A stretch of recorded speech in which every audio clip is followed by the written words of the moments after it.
Hello everyone, welcome back to my channel. If you're new here, hi, I'm Bryner. I'm a flight attendant for a major US airline. Today I'm going to be comparing my flight attendant schedule when I was based in New York to my current flight attendant schedule now that I am based in Charlotte. I know a lot of you have been asking how much I fly, what my schedule looks like being on straight reserve with my airline, and I'm going to be answering all of those questions in today's video. Before we get into my schedules, I did just want to address what my big news was that I was referring to in the last video. If you haven't watched it, it's my trip to New Orleans that I took with my fellow flight attendant friends. I did already announce it on Instagram. If you don't already follow me, follow me. I post more of like up to date what I'm doing on my Instagram stories. But the big news is that I am officially off of probation. For those of you who don't know, flight attendants are usually on probation for a period of anywhere from like 3 months, 6 months, sometimes even as much as a year. My airline just does 6 months, and being on probation basically just means you can't mess up. They can release you without cause. Like, you don't have the same attendance program and certain protections that you have once you're off probation. So that's also kind of why I wanted to wait to do this video, because it's really stressful filming YouTube videos and putting them on social media, and like also having to worry about not mess up at my job. So I thought this was like a perfect time to kind of like film this video since I am officially off of probation now. And I did get off officially on June 20th, but I had my meeting a couple weeks before that. Anyways, let's get into the video talking about my schedules as a flight attendant. Since I can't go on my like flight attendant app to see my schedules months back, I wrote down my March schedule in April before it went away on my app. I'm gonna be working from this sketch that I made of my March flying schedule. So for those who don't know, I did used to be New York based right out of training for 3.5 months. And then starting April 1st, I transferred to Charlotte, which is where I live, and I'm currently a Charlotte based flight attendant. So I was commuting for 3 months. And now that I'm off probation, I can tell you, do not commute right out of training. It is so hard. I mean, I cried like at least once a week when I was commuting, sometimes more. In the crew room, just would cry. It's really hard because you can't hold the trips that you want to fly. Basically, like if you're on reserve, you can bid for trips that have open positions the day before. And for my airline, you usually find out from like 3:30 to 5:30 p.m. depending on your base the day before when you're on reserve. But if you're really new, you usually can't hold a trip. So all that you're finding out the day before is what wrap you're on, which just means like what at home on call you're on or what airport standby shift that you have. You're not actually figuring out when you're flying the day before. So a lot of times I would go up to New York and I would just sit there for hours and try to aggressive bid for trips that would pop open, and I couldn't hold them because I wasn't senior enough. I know I'm using like a lot of flight attendant terminology right now, but basically what I'm saying is that I would go up to New York, be at home on call, but I had no home unless I went all the way out to Long Island to my brother's, which I did sometimes. But usually I was just sitting in the crew room at the airport just waiting for them to call me for a trip, and a lot of times they didn't, and so I would go up there for days at a time and not fly. But that was more like my first 2 months. March ended up being a little bit better because I did start to gain a little bit of seniority as classes graduated for 2023. So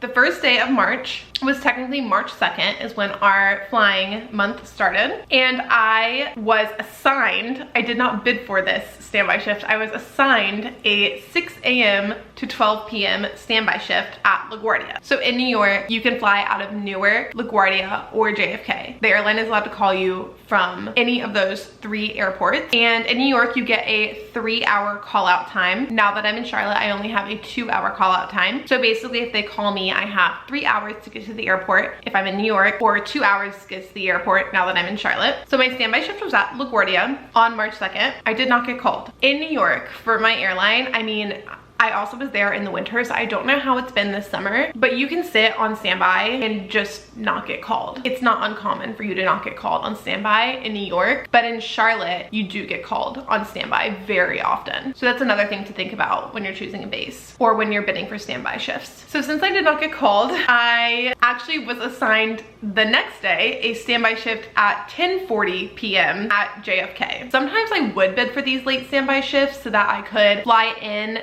that same day. Like I'd fly in the afternoon and then sit standby at the airport at 10:40 at night. But this one was assigned to me. And that shift is from 10:40 p.m. to 2:40 a.m. So it was only a 4-hour shift. For airport standby for my company, they can assign you a 6-hour standby shift at the airport or a 4-hour standby shift at the airport. But you are allowed to call them if all of the flights have left for the night and ask them if you can be released. And it's really just up to the schedulers whether or not they want to release you from the standby shift. All of the flights went out around midnight that night. So I was released from my standby shift at 12:47. And then the next day, because you have to have like a legal rest after your standby shift, they can't just assign you something at like 6 a.m., 7 a.m. the next morning. There has to be like a period of rest in between that. So I was on Wrap D the next day, and that was from 5 p.m. to 5 a.m. And I did get called. I got called for a, oh my gosh, I remember this trip. I put in an aggressive bid for this trip the night before so that I would know what I was doing the next day. And it was a Honduras trip, and this trip was so fun, y'all. I'll put in some footage because I did film a little bit there, and I thought I was gonna film a video, but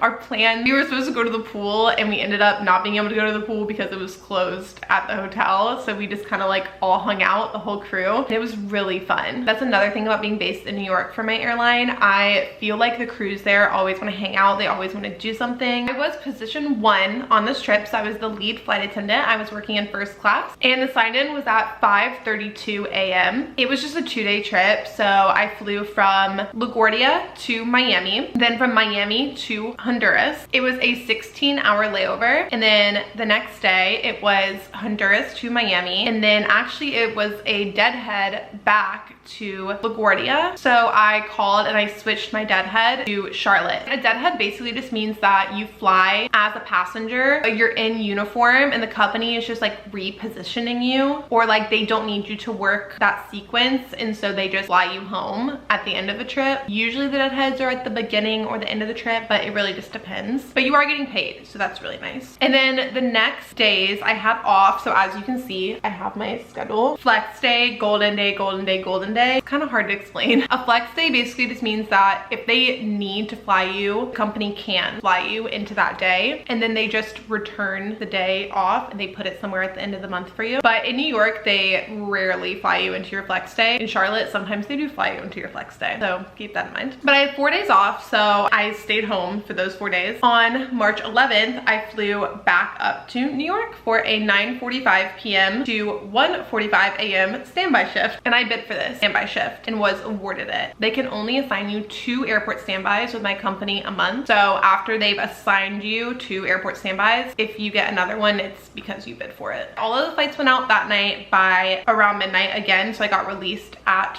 12:19 a.m. Then on the 12th, I was only legal for Wrap D, and I was assigned a trip with a 5 a.m. sign-in. Wait, you guys, and I remember the reason I bid for this trip. I like didn't really want this trip, but the reason I bid for it was because they were about to assign me either this trip or they were going to assign me a Newark trip that signed in at 4 a.m. and I was already sitting at JFK. So I was like, how am I about to get at 9 p.m. from JFK to Newark? Like, I was so stressed out that they were gonna send me there, and I never had to go to Newark. The whole time I was based in New York, I never had to go there. So to avoid being sent there, I put in an aggressive bid for this trip, and it actually ended up being a good trip. But it was a 3-day trip, and it was a 5 a.m. sign-in at LaGuardia. So I did wake up at 4 a.m. in the crew room at JFK, and I went over to LaGuardia for this trip. LaGuardia to Charlotte, Charlotte to Hartford, Connecticut, a 17-hour layover in Connecticut. And then there was a huge snowstorm in Hartford this week. We were supposed to go from Hartford to DFW, and then from DFW to Burbank for the night. But because our flight getting out of Connecticut was so delayed, we ended up being removed from the Burbank trip, and we ended up staying overnight in Dallas for 27 hours. They actually put us in Fort Worth for that layover, and it was really kind of fun because I'd never been to Fort Worth before, so I got to see like the big cowboy hat and everything that's downtown. But then the next day we just flew from DFW to LaGuardia, worked that, and then that was the end of that trip, and I had the next 2 days off. So I was off the 16th and 17th, and then the 18th I had a standby shift, and it was from 10:40 p.m. to 2:40 a.m. That late night standby shift, I did that shift a lot when I was based in New York because it's very like commuter friendly. And that night I remember there was so many delays that I didn't actually get released until 2 a.m. Oh, and I forgot to mention that for the last trip that I was talking about, I was position 3, which just works main cabin service. Like you're on the cart in main cabin doing drinks and, you know, snacks. And I like that position because you also kind of like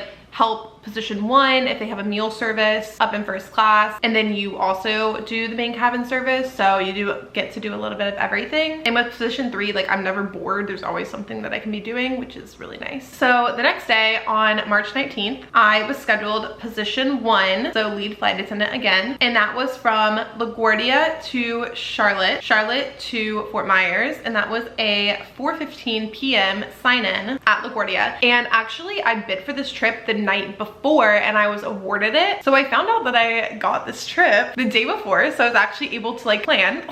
Hashtag senior mama getting a trip in Rhoda. But I was so excited because this trip was with my friend Elijah. If you guys watched my last trip in New York video, he is in that video. We flew together 3 times in New York, which is another thing about New York. Sometimes you'll fly with the same people in the same cruise, and in Charlotte you could fly with somebody and then not see them again for like 5 years. There's so many flight attendants there, but New York is a little bit smaller. Anyways, it was a 14-hour layover in Fort Myers, and then the next day was Fort Myers to Chicago, and then Chicago to Denver. It was a 13-hour layover, and I woke up super early in the morning so that I could go have breakfast with my best friend Veronica, who still lives in Denver. She's my roommate from college. And then the last day it was Denver to Dallas, and then Dallas to LaGuardia. Then I was off for 3 days. I remember like I was really burnt out just like from not having a bed to sleep in, you know, for most of the month because I was commuting. I mean, I was exhausted and I like was super congested. The first couple months of flying are usually really hard, and you really need to make sure that you're taking care of yourself health-wise. I only had 2 days of sick time, so if I wanted to get paid, I could only call out for 2 days. So I ended up calling out sick on the 25th and 26th, but then I was back and ready to go on the 27th, and I had a 4:50 a.m. sign-in. I also bid for this trip and got it the day before, and this was my last trip in New York that I had. And we went from LaGuardia to Charlotte, and then from Charlotte to Hartford, Connecticut. Oh, and I was position 4 on that trip, which just means that I work main cabin cart. Position 4 is a very chill position in my opinion. Now that I'm kind of like more burnt out and have been flying for a while, I really enjoy flying this position. So it was an 18-hour layover in Hartford, and then the next day it was Hartford, Connecticut to Miami, and then Miami to LaGuardia. So super easy 2-day trip to finish off my time in New York. And then I had the last 3 days of the month off. I mean, even though I already live here, I wanted the last 3 days of the month off so that I could like, you know, get my life in order since I was always out of town commuting up to New York. And my total for the month of March was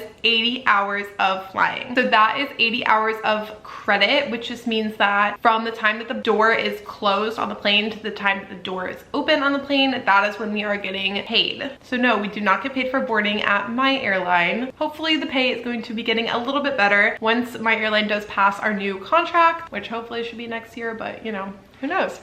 And 80 hours of credit is kind of like, I mean, I would say that that's pretty average. Some people are really high time flyers and they fly like 100 or more hours a month. My one friend, he picked up on his days off and actually flew like 125 hours or something crazy like that in April. But 80 hours at that point was a lot for me. Or so I thought, because last month in June, which is the schedule that we're about to talk about, I actually flew 100 hours. So I'm tired now. But let's get into talking about that schedule.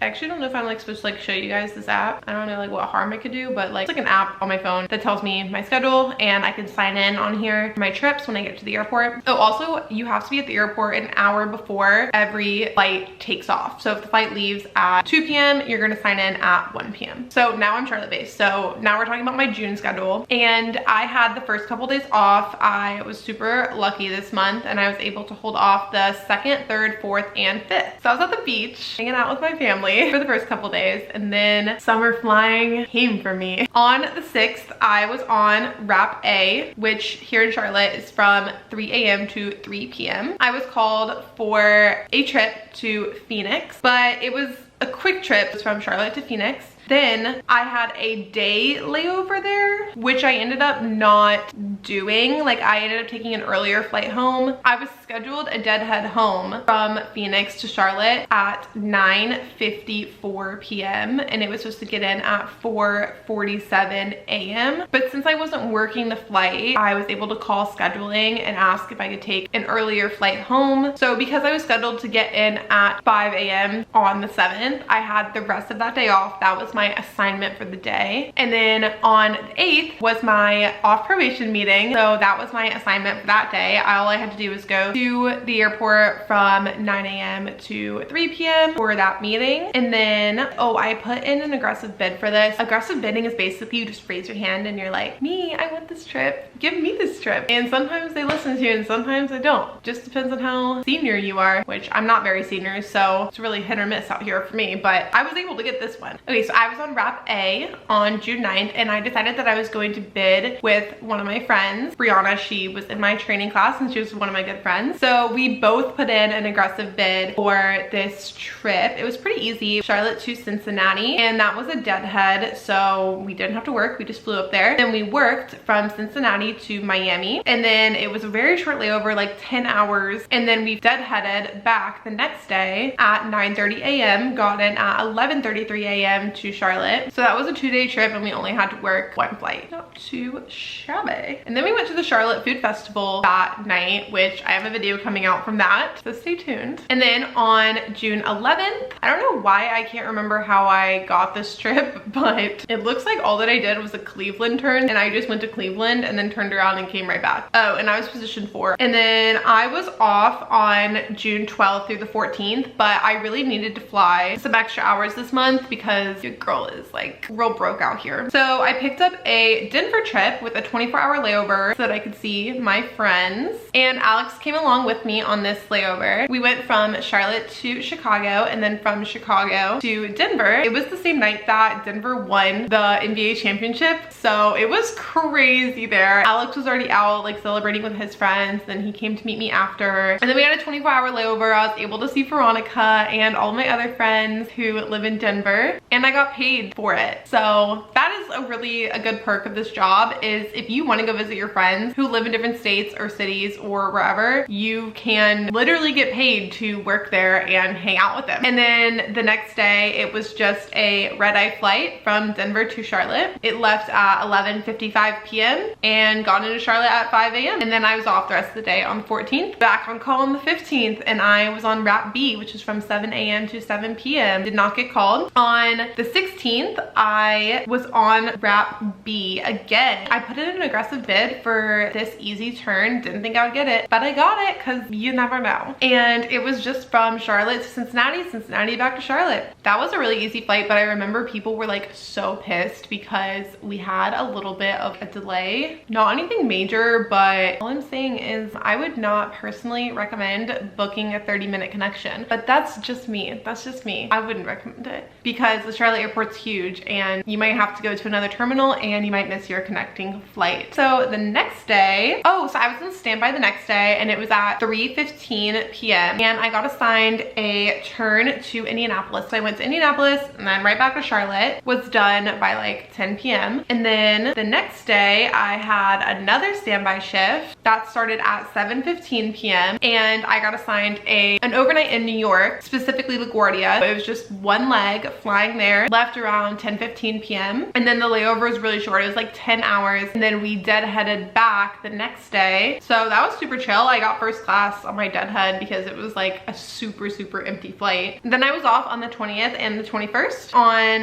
the 22nd, I was like really trying to rack up the hours this month, so I went ahead and started bidding for some standby shifts so that I could make sure that I could get some extra hours in, because you do get credit if you have standby at the airport, but if you're just at home on call, you're not getting paid for just like sitting at home. That's why my airline pays you a guarantee of 75 credit hours a month, because if you don't get used for all of those 75 hours, let's say they only fly you 50 hours, they just pay you 75 hours anyways. And then if you pick up on your days off, that goes above your guarantee. Like when I picked up the Denver trip, that was 10.5 credit hours above my guarantee, if that makes any sense.